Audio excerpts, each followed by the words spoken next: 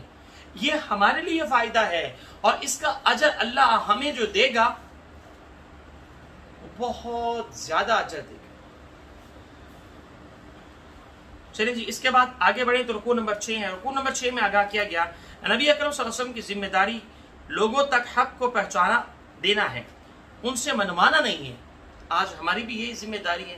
ہم سب سے پہلے اپنی ذات پر دین کو قائم کریں، پھر اس کے بعد نمبر 2 اپنے اہل و عیال پر دین قائم کریں، پھر اس کے بعد اپنے علاقے میں کوشش کریں، پھر اس میں اپنے ملک میں کوشش کریں. ایک ایسی منظم جماعت ہو جس کے ساتھ آپ چمٹ جائیں اور مل کر کام کریں. امید ہے اللہ سبحانہ و تعالیٰ کل بروز قیامت آپ کی اس محنت کو، آپ کی اس اخلاص کو اور آپ کی اس ہمت کو قبول فرمائے گا انشاءاللہ. مشرکین فرمائشی معجزات دکھانے کا تقاضا کر رہے تھے.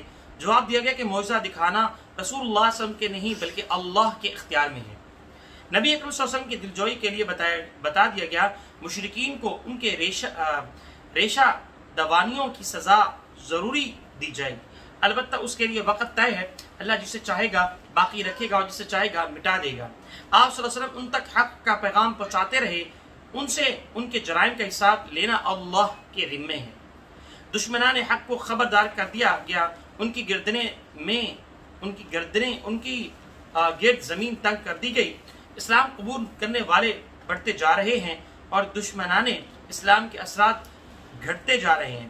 تاریخ شاہد ہے کہ ماضی میں بھی حق کے دشمن کا برا انجام ہوا اور ان کی سازشیں ناکام ہوئی اور دنیا میں بھی رسوا ہوئے اور آخرت میں بھی انجام ان کا بد ہوا. دشمنان حق حضرت محمد صلی اللہ علیہ وسلم کی رسالت کا انکار کر رہے ہیں. حضرت محمد صلی اللہ علیہ وسلم کے سچے نبی ہیں اور اس پر اللہ گواہ ہے، اور اہل کتاب کے سلیم الفطرت لوگ اہل حق سلیم الفطرت انسان ہیں، اور آپ صلی اللہ علیہ وسلم کی رسالت کی صداقت اور مشرکین مکہ کی گواہی کے محتاج نہیں. اس کے بعد مزید آگے بڑھیں تو سورہ ابراہیم کا آغاز ہونا جا رہا ہے. سورہ ابراہیم میں اس کا جو پہلا رکوع ہے اس میں نبی اکرم صلی اللہ علیہ وسلم پر قرآن نازل کیا گیا اور آپ صلی اللہ علیہ وسلم کے لوگوں کو اللہ کی توفیق سے گمراہیوں کے اندھیروں سے نکال کر ہدایت کی روشنی میں لے آئے. البتہ کافروں کے لیے شدید عذاب ہوگا.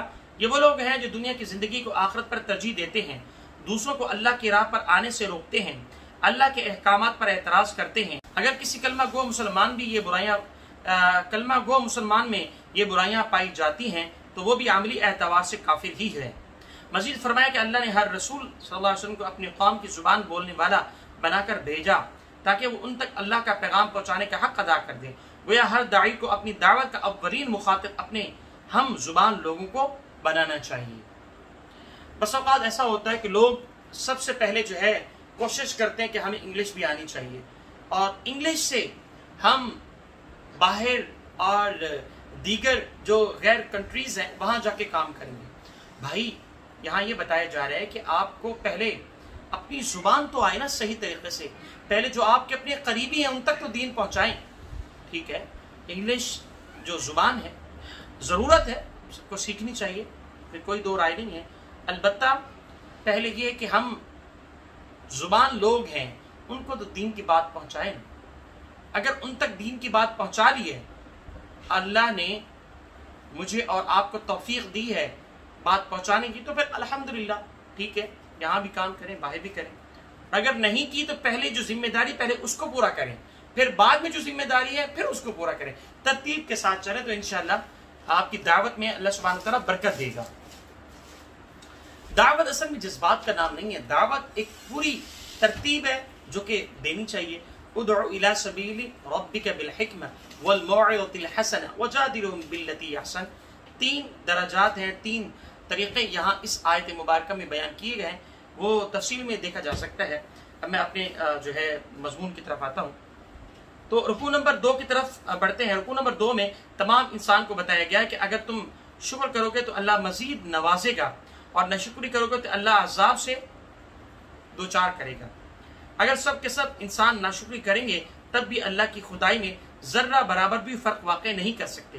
مزید ارشاد فرمایا اللہ نے کئی رسول بھیجے لیکن قوموں نے رسولوں کی دعوت پر شکوک و شبہات کا اظہار کیا۔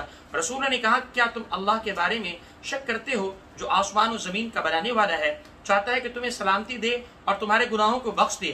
قوموں نے جواب دیا کہ تم ہماری طرح کے انسان ہو، ہمیں باپ دادا کے عقائد سے دور کرنا چاہتے ہو، ہمارے سامنے کوئی واضح معجزہ دلاؤ۔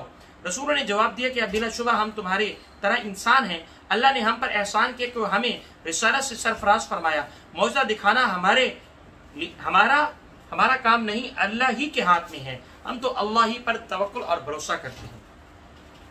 مزید آگے بڑھے تو رکوع نمبر 3 ہے اس صورت مبارکہ کا۔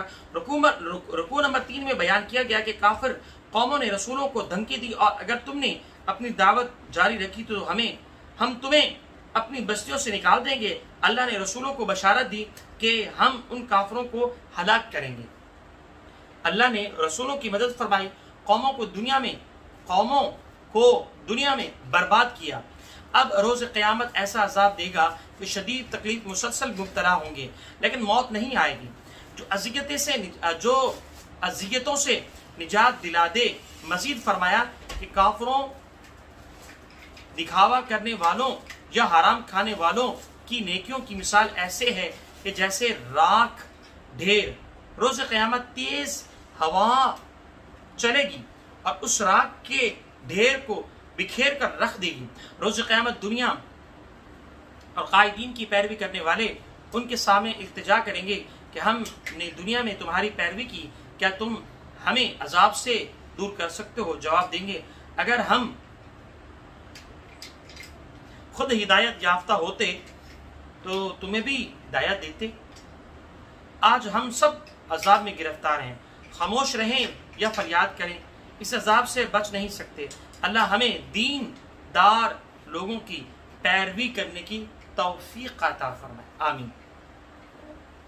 اس کے بعد رکوع نمبر 4 ہے۔ رکوع نمبر 4 میں اس ملامت کا ذکر ہے جو شیطان روز قیامت اپنے پیروکاروں کو اس وقت کرے گا جب اللہ انہیں جہنم میں داخل کرنے کا فیصلہ سنائے گا۔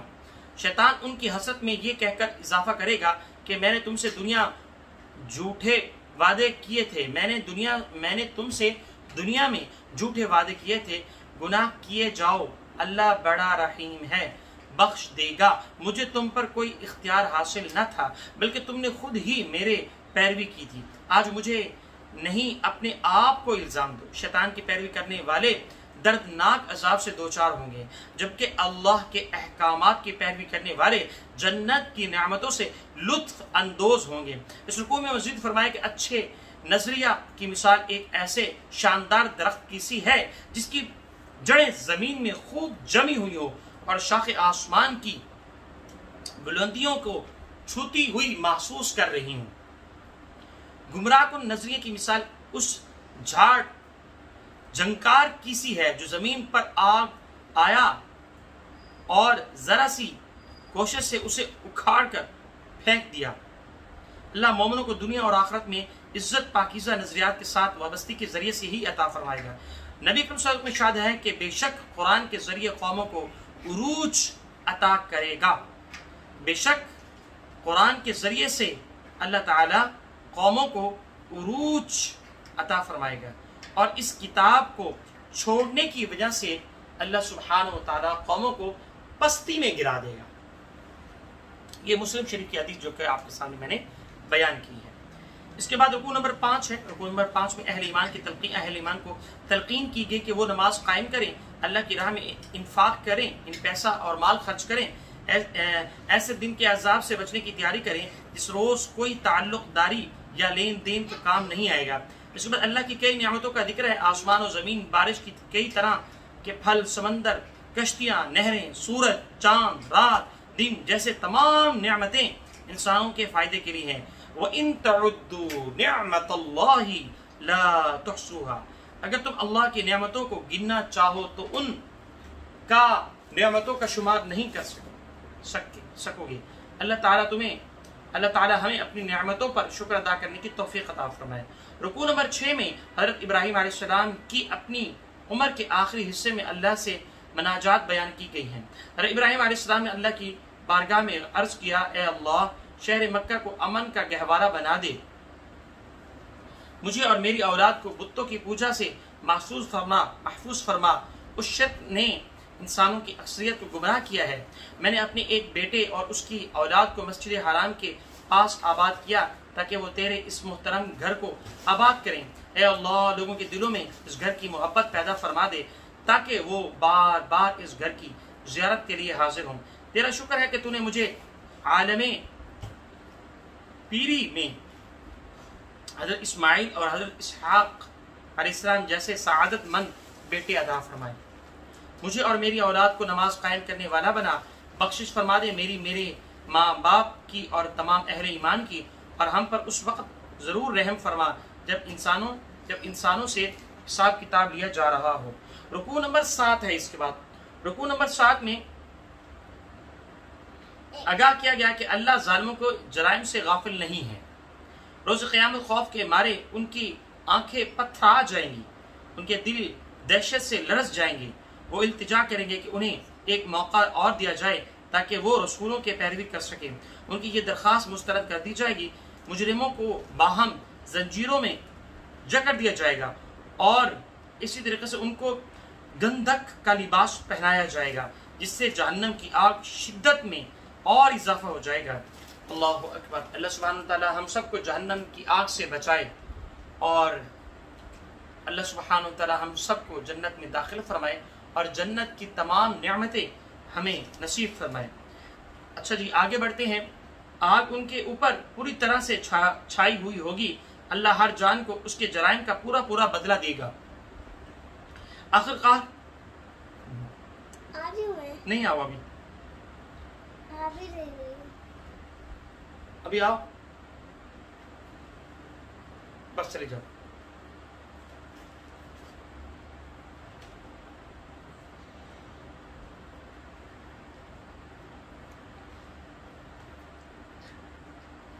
اللہ ہر جان کو اس کے جرائم کا پورا بدلہ دے گا۔